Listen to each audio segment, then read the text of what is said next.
This is Lucky Ordino, and today I want to share the new bill called the Refugee Program Integrity Restoration Act.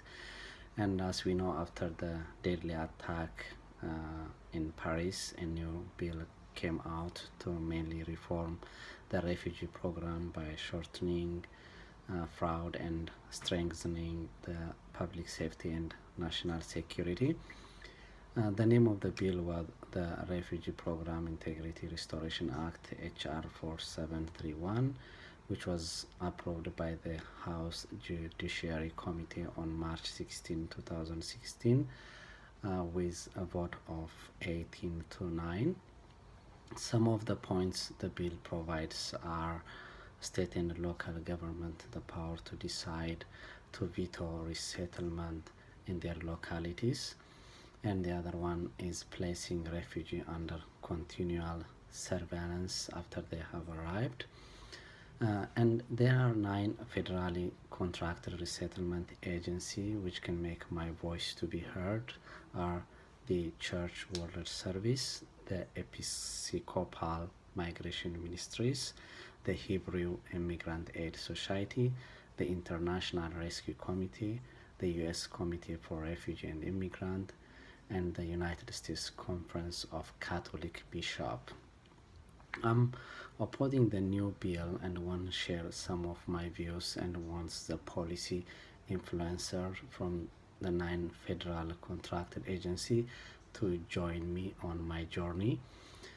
One of the section in the H.R. 4731 Act is about placing refugees under continual surveillance after they have arrived, but the message behind this section is profoundly problematic. The surveillance monitoring without a case for no other reason than one is having arrived legally through the refugee program creates a stigma by treating refugees as potential criminals instead of as victims fleeing conflict and persecution. Under the excuse of prioritizing religious minorities from countries of particular concern, the bill could effectively prevent many Muslim refugees from being resettled in the United States.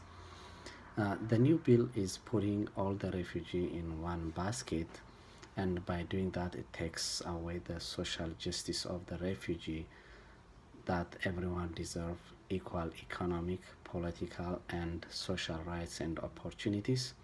It also raises the ethical questions of limiting a refugee as to where to live,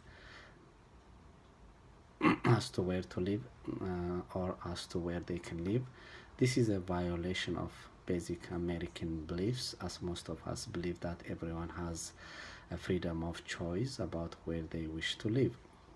In my conclusion, I want the federal contracted agencies for the refugee resettlement programs to join me opposing the decision made by the House Judiciary Committee, as it would drastically impact the lives of refugees around the world and effectively ruin refugee resettlement in the United States.